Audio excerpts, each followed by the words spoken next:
When Mr. Henderson, our family attorney, cleared his throat and said, "And now we come to the matter of Morrison Holdings Incorporated," I watched my brother Richard's face shift from smug satisfaction to something I'd never seen before, pure, unfiltered shock. His wife Vanessa actually gasped, her perfectly manicured hand flying to her throat. For 40 years, they'd treated me like I was nothing more than a housewife who'd married poorly and contributed even less. What they were about to learn would change everything. But I'm getting ahead of myself. Let me take you back to where this really began. I grew up in Beacon Hill, the youngest of 3 children and the only daughter of Thomas Morrison, a man who built his commercial real estate empire from absolutely nothing. My brothers, Richard and James, were 8 and 6 years older than me, respectively. By the time I was old enough to understand what our father did, they were already working alongside him, learning the business, being groomed to take over. Nobody ever asked if I was interested. I was just Ellie, the surprise baby, the little girl who was supposed to play with dolls while the men talked business. Except I didn't want dolls. I wanted to understand why father spent his evenings poring over blueprints and zoning maps. I wanted to know how he could look at an abandoned warehouse and see a thriving mixed-use development. So I watched. I listened. And when I was 14, I started asking questions. "Why did you buy that property on Harrison Avenue, Daddy? Everyone says that neighborhood is dying." My father looked up from his papers, surprised. My mother frowned from her place at the dinner table. Richard smirked. But my father saw something in my question that the others missed. "What do you think, Ellie?" he asked. "I think you know something they don't. I think you've seen the new transit plans." His eyes lit up. From that night on, he'd let me sit in his study after dinner, teaching me everything he knew. He'd show me how to read a market, how to spot potential, how to negotiate. "You've got the eye, Ellie," he'd tell me. "Better than your brothers, if I'm being honest. You see the whole picture, not just the profit." But he never said that to anyone else. Because this was 1975, and daughters of prominent Boston families didn't go into commercial real estate. They went to good colleges, married well, and hosted charity luncheons. When I met David at a mixer my senior year at Wellesley, everyone seemed relieved. He was handsome, kind, from a respectable family, and he worked in insurance, not real estate. No threat to my brother's future inheritance. We married when I was 23. My father gave me a generous trust fund as a wedding gift. Richard patted me on the head at the reception and said, "Finally settling down, little sister. Good for you." What he meant was, finally staying in your place. David was a good man, but he never understood me. Not really. He wanted a traditional wife, someone who'd focus on making a home, raising children, being his partner in that specific, limited way. When we struggled with infertility for years, his disappointment was palpable. When we finally accepted it wouldn't happen, he threw himself into his work, and I was left with, what exactly? My father was still building his empire, but now Richard and James were his right hands. They made the decisions. They closed the deals. And when I'd try to offer insight at family dinners, Richard would smile indulgently and say, "That's sweet, Ellie, but you don't really understand how complex this is." Complex. As if I hadn't spent my teenage years learning everything my father knew. As if I hadn't read every book on real estate development I could find. As if I didn't spend my free time analyzing market trends and demographic shifts. But I learned to stay quiet. I'd offer suggestions to my father privately, and sometimes often he'd act on them. He never told my brothers where the ideas came from. I think he knew they'd dismiss them if they knew they came from me. Then, when I was 38, my father had his first heart attack. He survived, but it changed him, made him think about succession. He sat Richard and James down and told them he was stepping back, putting them in charge. Richard as CEO, James as CFO. "What about Ellie?" my father asked them at that meeting. I wasn't there, but he told me about it later. Richard had laughed. Actually laughed. "Dad, come on. Ellie's been playing house for 15 years. She wouldn't know the first thing about running a company." My father didn't argue, but that night, he came to my house. David was at some insurance conference. We sat in my kitchen, and my father looked older than I'd ever seen him. "I'm sorry, Ellie," he said. "I should have fought harder for you. Should have insisted you work with us. But I was scared of what people would say, what your mother would say. I told myself I was protecting you, but really, I was just being a coward. It's okay, Daddy, I said, though it wasn't. No, it's not. He pulled out an envelope. I'm making some changes to my will. Legal things. But I want you to know I see you, Eleanor. I've always seen you. And when the time comes, they'll see you too. I didn't understand what he meant then. The envelope contained documents I didn't read that night. I just held my father's hand and pretended that everything would be fine. It wasn't fine. Under Richard and James, Morrison Holdings started to drift. Not collapse, they weren't incompetent, but drift. They were good at maintaining what our father had built, but they lacked vision. They'd look at a property and see what it was. They couldn't see what it could be. I'd watch from the sidelines, biting my tongue at family gatherings when Richard would boast about holding steady in uncertain markets. Holding steady meant not growing, not innovating, not taking the calculated risks that had made our father successful. My father saw it too. I could tell it worried him, but he was tired and sick, and he'd given them control. He died 2 years after his first heart attack, at 68, sitting in his favorite chair with a glass of scotch and a book of Frost poems. At the funeral, Vanessa Richards' wife actually pulled me aside and said, "Well, at least you don't have to worry about the business now. That burden falls on Richard and James. You just focus on supporting your husband, dear." I wanted to scream. Instead, I smiled and nodded and went home to my empty house. David tried to comfort me, but he didn't understand. He thought I was just grieving my father. He didn't realize I was also grieving the loss of the only person who'd ever truly seen my potential. The years passed. David and I grew further apart, living parallel lives in the same house. He'd go to his office, I'd go to my volunteer work and book clubs, and the 1,000 little things that wealthy wives without children do to fill their days. We were cordial, friendly, even. Just not connected. Morrison Holdings continued its slow decline. Not enough to alarm anyone. Profits were still good, properties still valuable, but I could see the stagnation. Richard made safe choices. James approved safe budgets. They were managing our father's legacy, not building on it. I tried, a few times, to offer suggestions. At Thanksgiving dinner, I mentioned that the Seaport District was poised for massive development. Richard patted my hand.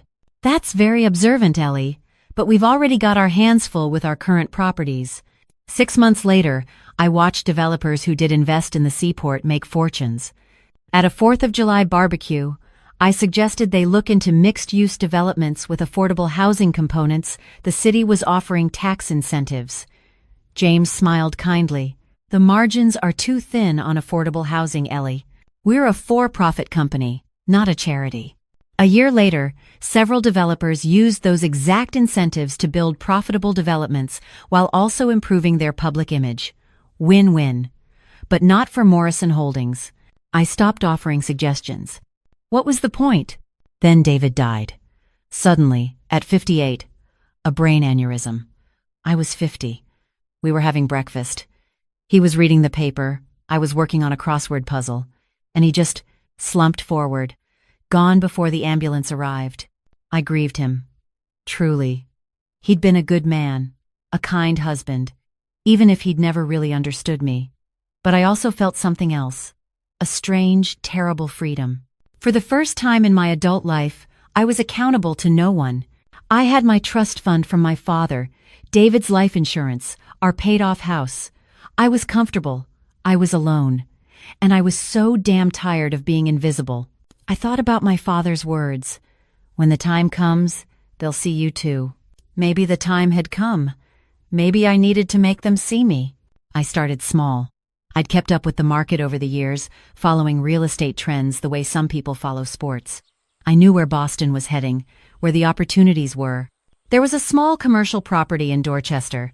Nothing fancy, just a rundown building with good bones in a neighborhood on the cusp of gentrification. I bought it using money from my trust fund. Richard heard about it somehow. He called me, concerned. "Ellie, what are you doing? Real estate investment isn't something you just dabble in. You could lose your shirt.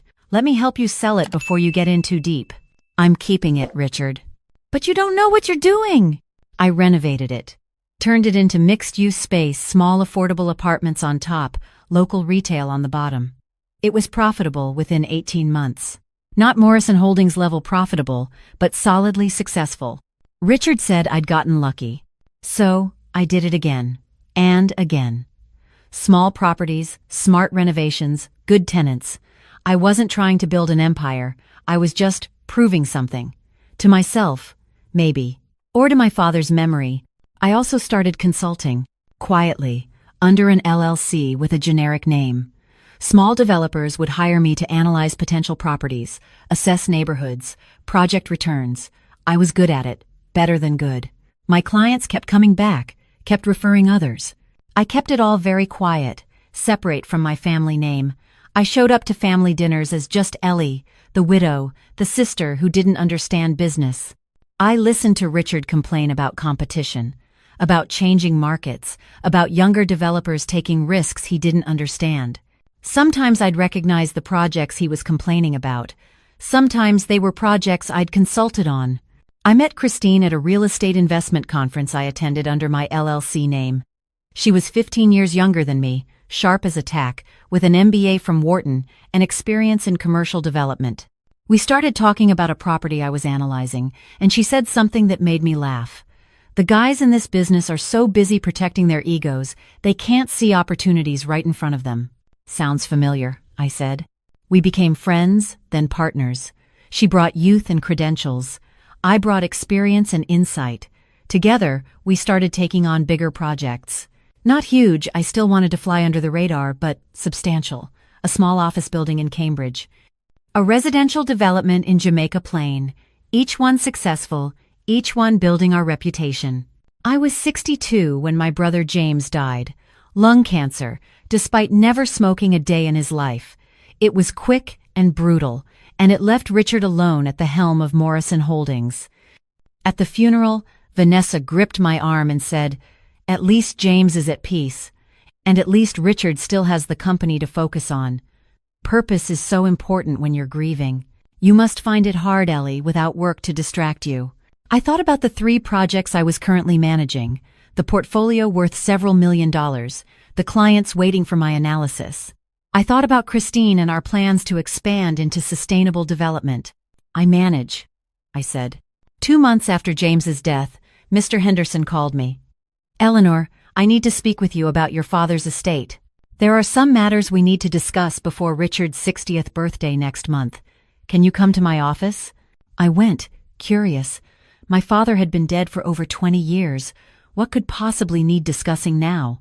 Mr. Henderson was 75, the same attorney who'd handled our family's legal matters since before I was born. He'd known my father well. He looked at me over his desk with an expression I couldn't quite read. "Your father left very specific instructions," he said. "Instructions that were only to be executed under certain conditions." "What conditions?" "James's death," he said simply. "Your father's will had a clause. If both his sons predeceased their 60th birthdays while Richard was still running Morrison Holdings, certain truths were to be revealed." My heart was pounding. "What truths?" He slid a folder across the desk. "Your father established Morrison Holdings as a corporation in 1962. The majority shareholder, with 51% of shares, was listed as Thomas Morrison.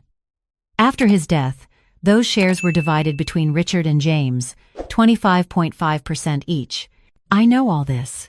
What you don't know," Mr. Henderson said gently, "is that your father transferred 30% of his shares to you in 1978. It was done quietly, through a series of legal instruments designed to keep your ownership hidden until this specific moment." I stared at him. "That's not possible." "It is. And it's true. You've been the majority shareholder of Morrison Holdings Incorporated for 44 years, Eleanor. You just didn't know it." The room seemed to tilt. "But why? Why wouldn't he tell me?" "He wanted to protect you from your brother's resentment. He wanted to give Richard and James the chance to prove themselves without the shadow of your potential ownership hanging over them. But he also wanted to ensure that if they failed, if they couldn't maintain the company's growth, if they let it stagnate, you'd have the power to step in." "The trigger was James's death?" "One of several possible triggers, yes. Your father was very thorough. He also established that if the company's growth rate fell below certain benchmarks, or if Richard tried to sell major assets, or if, he paused, if Richard attempted to exclude you from family business discussions despite your ownership stake. Richard doesn't know I own shares. How could he exclude me? Your father anticipated that Richard would treat you as irrelevant regardless, which he has. Mr. Henderson looked at me steadily. Thomas left me detailed notes, Eleanor. He knew his sons. He loved them, but he knew them. And he knew you. He wrote, "My daughter has the mind of a builder and the heart of a visionary. When the time comes, she'll know what to do." I couldn't speak. Tears were running down my face. "There's more," Mr. Henderson said. "Your father also left you sole control of a separate investment fund he'd been building since 1975. He added to it every year, invested wisely. It's currently worth approximately $47 million. It's yours, no strings attached, but the shares in Morrison Holdings, those come with responsibility." I left his office in a daze. I sat in my car in the parking garage for an hour, just trying to process. My father had seen me, had trusted me, had given me power, but also time. Time to become who I needed to be. I thought about the last 24 years. Building my own portfolio, learning the business from the ground up, making my own mistakes, earning my own successes. If my father had just given me control at 23, would I have been ready? Or would I have been crushed by my brother's resentment, by my own inexperience? He'd given me the space to grow, and now he was giving me the power to act. I called Christine. "I need to tell you something about my family." The next few weeks were spent in preparation, reviewing Morrison Holdings' financials, analyzing their current portfolio, understanding exactly what I was now responsible for. The picture wasn't pretty. The company was profitable, yes, but barely growing. Richard had become risk-averse to the point of paralysis. They'd missed opportunity after opportunity, but they could recover. With the right leadership, the right vision. Mr. Henderson scheduled a formal reading of the relevant portions of my father's will. "It's time Richard knows the truth," he said. "Your father's instructions were clear. On the occasion of Richard's 60th birthday, or upon James's death, whichever came first, the full details of the estate distribution were to be disclosed." Richard's 60th birthday was the following week. Mr. Henderson arranged for Richard, Vanessa, and me to meet at his office. Which brings me back to that moment, the moment when Mr. Henderson cleared his throat and everything changed. "And now we come to the matter of Morrison Holdings Incorporated," he said, looking directly at Richard. "Specifically, the distribution of shares following Thomas Morrison's death in 1998. Richard nodded, clearly expecting this to be a formality. He and James had split their father's shares. With James gone, James's shares went to James's widow, Susan, who had no interest in the business. Richard probably expected to buy her out, consolidate his control. Thomas Morrison held 51% of Morrison Holdings at the time of his death, Mr. Henderson continued. However, in 1978, he transferred 30% of his personal shares to his daughter, Eleanor Morrison, through a series of legal instruments that maintained his voting control during his lifetime but transferred ownership immediately. Richard's face went blank. What? The remaining 21% was split between Richard and James, 10.5% each. Combined with their existing shares, this gave Richard and James each 25.5% of the company. Mr. Henderson looked at me, and it gave Eleanor 30%, making her the majority shareholder. "That's insane," Vanessa said, her voice shrill. "Ellie doesn't know anything about running a business." Mr. Henderson continued as if she hadn't spoken. Additionally, Thomas established a separate investment fund in Eleanor's name, which has grown to approximately $47 million. This is separate from her trust fund and is now entirely under her control. Richard found his voice. There must be some mistake." "Dad wouldn't. Ellie's never even worked at the company." "Your father's letter explains his reasoning," Mr. Henderson said, pulling out a sealed envelope. "He left this for you, Richard, to be opened at this meeting." He handed it to my brother. Richard's hands shook as he opened it. I watched him watched his face go from red to white to red again. Finally, he looked up at me. "Did you know?" he asked. "All these years, did you know?" No, I said honestly. I learned 2 weeks ago, he says. Richard's voice cracked. He says he gave you the shares because you have the vision he tried to teach both his sons, but which only his daughter truly absorbed. He says you see possibilities where James and I see only spreadsheets. Vanessa snatched the letter from her husband. She read it, her lips thinning. This is ridiculous. You're going to contest this, Richard. She probably manipulated him somehow, got him to change the will when he was sick. The documents date to 1978, Mr. Henderson said calmly. Thomas was 48 and in perfect health, and there were multiple witnesses, including myself. This will stand up to any legal challenge, I assure you. Richard looked at me. Really looked at me. For what might have been the first time in decades. What are you going to do? He asked quietly. It was a good question. I'd been asking myself the same thing for 2 weeks. I'm going to save our father's company, I said, if you'll let me. Let you? Vanessa laughed bitterly. You're the majority shareholder. What choice does he have? He can fight me, I said, looking at Richard, not his wife. He can make this ugly and public and difficult, or we can work together. I don't want to push you out, Richard. I want to help you remember what Dad taught us, how to see potential, how to take smart risks, how to build something that matters. You keep saying us and taught us, Richard said slowly, like you were part of it, but you weren't. You were off playing house while James and I learned the business. I could have let it go, could have been diplomatic, but I was so tired of being invisible. I was 14 the first time Dad showed me how to read a zoning map, I said. 16 when he explained why he bought that worthless land in South Boston that's now worth millions. 18 when he taught me to negotiate by having me sit in on meetings and critique his tactics afterward. I learned the business the same way you did, Richard. I just did it quietly, because that's what was expected of me. Because I was a girl, and girls weren't supposed to want this. Richard stared at me. I didn't know. No, I agreed. You didn't ask. There was a long silence. Finally, Richard said, You said you've been learning 2 weeks. About the shares. Yes. So what have you been doing for the last 40 years? If you love real estate so much, what have you been doing? I glanced at Mr. Henderson, who nodded slightly. I pulled out my phone and showed Richard my portfolio. My properties. My projects. My partnership with Christine. He scrolled through, his face unreadable. When he got to the valuation estimates, his eyes widened. This is almost as large as Morrison Holdings itself.